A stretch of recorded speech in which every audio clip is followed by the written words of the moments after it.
Are you not entertained? Is going to be the question after watching this movie. And I would say I was semi entertained when you compare it to the OG because the OG is next level. But this was a decent effort.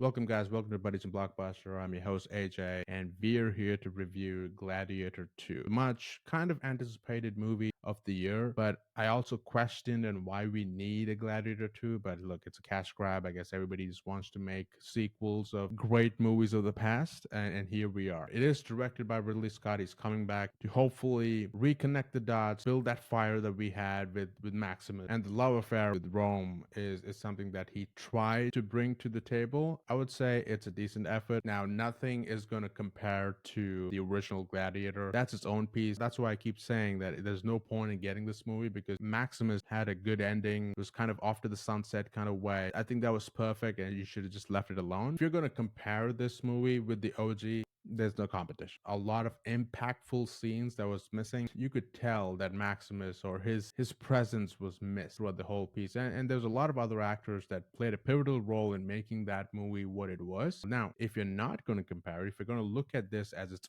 own movie with a couple of connections to the original, then yes, in terms of showcasing the Roman Empire, showcasing the Colosseum, the fights there, politics, of course, that goes on across the boat, those components are the standout. It gave us a glimpse of how the original movie was. But I must give a shout out and kudos to the director who's done a good job in the cinematography, the sequences, and the editing, and just the look and feel of it is definitely worth it because, in this day and age, now you have equipment to showcase those big and massive scenes. I like those pieces, especially it starts off with a war scene, and I liked that battle as well as anything that took place in the Coliseum. Couple of CGI components that you gotta close your eyes on, but I like those components and buckets. It's a stellar cast, so we have PedroPascal. He does play a prominent role in the first half, and after that, it's not him. Paul Mescal as the lead. Spoiler alert for the folks who don't know, you could guess it through the trailer. He's the son. He's the chosen one throughout this whole movie, but it's revealed a little later. It's kind of the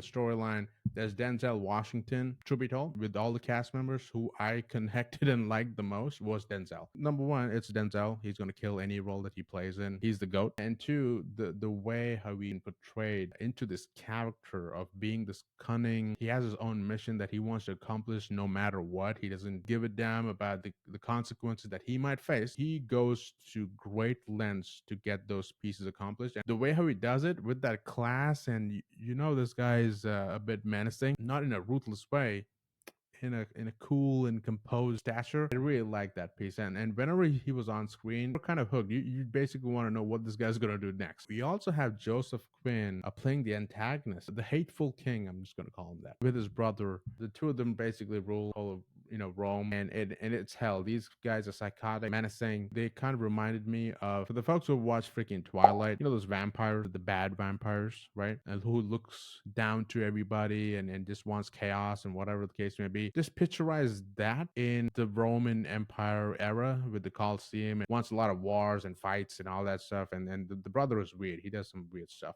Great cast, and they've done a good job. Now, nobody can beat Russell Crowe. He's the OG. Right, I could tell Paul, who plays Lucius, tried his best, and you root for the guy. He's the underdog because he's basically in no man's land. But that impact of this guy who is the next big thing, he tries hard, but I just miss that connection. Now, in terms of the storyline, it's kind of the same flow of the Romans are in a dire state because of the two kings. They want to conquer it all. You have Lucius out and about, comes back as the gladiator, and goes through that piece while there's a lot of politics happening within the kingdom. And that's where Denzel Washington has his own schemes that he wants to get power. Everybody wants power. Not to spoil much, those are the components that happen. You just add in a couple fight scenes and a lot of adventurous acts within the Coliseum, which is definitely a standout. I really liked a couple of tournaments or challenges that Lucius faced, and the true grit and motivation that he has to just knock everybody out. I liked all of that piece. But it was more